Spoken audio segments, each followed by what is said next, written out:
Con información del ámbito económico, el saludo a la presentación para Facu González como en cada oportunidad, en este caso con datos a tener en cuenta para jubilados y pensionados, que ya comienzan a pensar en lo que viene el mes de diciembre, con el salario, con el aumento, con el bono y el aguinaldo. Facu, ¿cómo estás? Buenas tardes. ¿Qué tal, Maxi? ¿Cómo te va? Muy bien. Buenas tardes de lunes. Exactamente. ¿Por qué? Porque una vez que se conoció el dato de inflación del mes de octubre y porque no hay una ley de movilidad jubilatoria, ya se sabe cuánto van a aumentar las jubilaciones del régimen general de ANSES. Ojo, porque acá estamos hablando de los jubilados nacionales. Son casi cerca de 9 millones de jubilados y pensionados que a partir del mes que viene ya prácticamente tienen definido cómo va a quedar cada uno de los montos, Maxi. Muy bien, vamos a compartir en placas, si te parece, para darle información precisa a nuestros televidentes y sepan con qué dinero van a contar. Exactamente, bueno, hay que tener en cuenta que juega o incide el dato del índice de precios al consumidor, el IPC que se conoció la semana pasada, 2,3%, van a aumentar todas las jubilaciones, pero fíjate cómo van a quedar cada una de las prestaciones. La jubilación mínima va a tener ese aumento del 2,3%, va a pasar en la línea de los 340.746 pesos. Hay que tener en cuenta que la jubilación mínima va a volver a recibir un bono, el bono va a ser de 70.000, está congelado hace más de un año, Sí. con lo cual perdió casi el 45% del poder de compra. Ese bono, si lo comparamos prácticamente hace un año atrás, lo que podía comprar con el de la actualidad, porque no se modifica. 70.000 pesos va a ser el bono. Lo que hay que tener en cuenta es que la jubilación máxima del régimen general de ANSES va a quedar superando los 2.292.900 pesos, y después las pensiones, la pensión universal para adulto mayor, que son aquellas personas que tienen más de 65 años, que no alcanzaron a entrar o ingresar por moratorias, con lo cual no pudieron comprar o completar los años de aporte, y entonces cobran el 80% de la jubilación mínima. Como la jubilación mínima está en 340.000 pesos, la PUAM va a quedar en 272.597 pesos, y por última, la prestación más baja que paga el ANSES va a ser las pensiones no contributivas, que quedó en 238.522 pesos. El tema central es que, como bien dijiste, Maxi, el mes de diciembre viene con aguinaldo, y el aguinaldo va a incidir, obviamente va a ser un plus único que se da tanto en junio como en el mes de diciembre. En diciembre, y además no se espera hasta el fin de mes, sino que se paga en el mismo momento donde se recibe la prestación. Así que en la misma fecha los jubilados van a recibir, obviamente, la jubilación según la terminación del DNI, lo que tiene que ver aquellos jubilados que cobren o tengan la mínima hasta 410.000 pesos van a recibir el bono de 70.000 o su proporcional.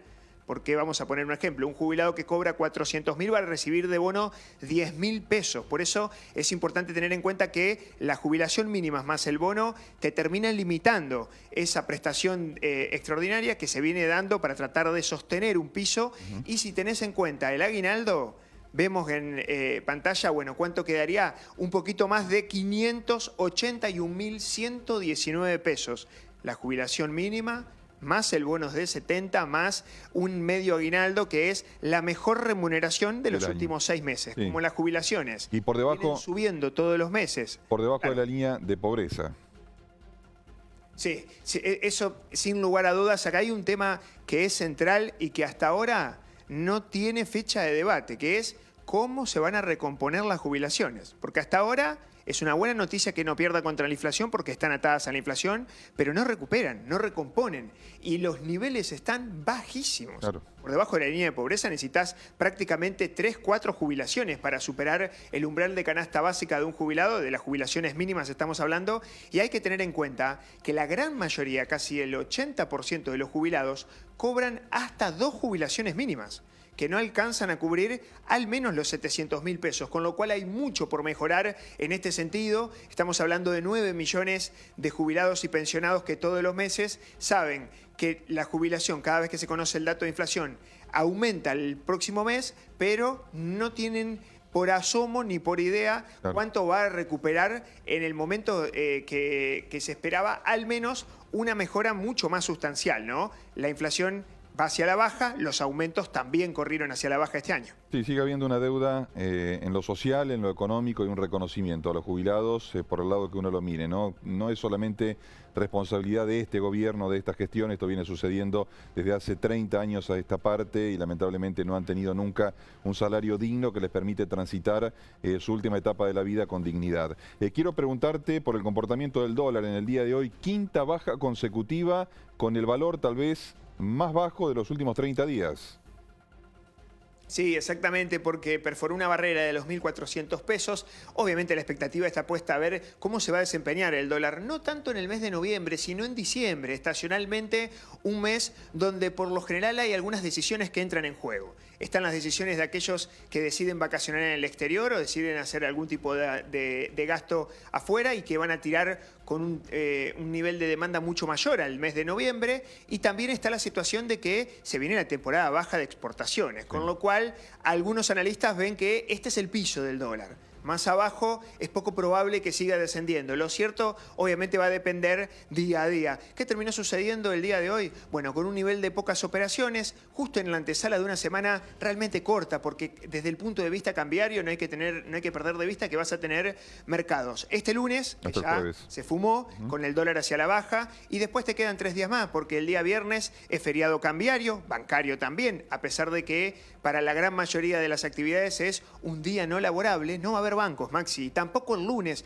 con lo cual seguramente va a ser una semana bastante atípica para analizar un mercado que está encontrando cierto equilibrio, y ese equilibrio está bien que sea hacia la baja. Ahora, centralmente, por ahora, lo que se está viendo es una especie de muchísima mayor calma, tranquilidad, luego de lo que fue las tensiones de las elecciones. Obviamente hubo un proceso de dolarización muy fuerte en la antesala de las elecciones y eso está teniendo su remanente en esta etapa de cara a la recta final del año. Veremos qué termina sucediendo, pero por ahora la noticia es que el dólar, lejos de subir, todo lo contrario, empezó a retroceder. El dólar oficial estamos hablando, sobre todo el que controla el Banco Central y el que monitorea el dólar mayorista. ¿Por qué? Porque las otras cotizaciones, sobre todo los dólares financieros, todavía siguen bastante por arriba de los 1.400 pesos. Es cierto que van con una tendencia al menos hacia la baja en estas últimas semanas, pero veremos a ver qué termina sucediendo de acá hasta la recta final del año. La perspectiva está que continúe en este sendero, ¿no?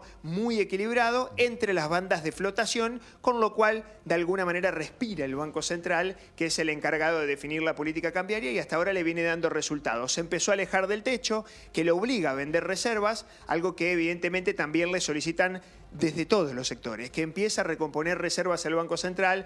Para eso, imagínate, Maxi, que de acuerdo a cómo está diagramado el sistema, el dólar tendría que perforar los 950 pesos para que el Banco Central recién ahí empiece a consolidar las reservas. Hay un detalle que no es menor. Hay muchas empresas, obviamente del sector privado, de las más competitivas en la Argentina, que son grandes compañías que salieron al mercado a licitar deudas, obligaciones negociables, es deuda privada en los mecanismos internacionales de crédito, afuera en el exterior, y vinieron con dólares, obviamente, de esas financiaciones y se dieron vuelta y tuvieron que transformarlos en pesos, con lo cual hubo mucha oferta por ese andarivel en materia de mercado, con lo cual no convalidó cierta demanda y por eso las cotizaciones hacia la baja estas últimas semanas. Facu, la seguimos, te esperamos mañana, un gusto como siempre, buenas tardes. Un abrazo grande, Maxi, hasta mañana.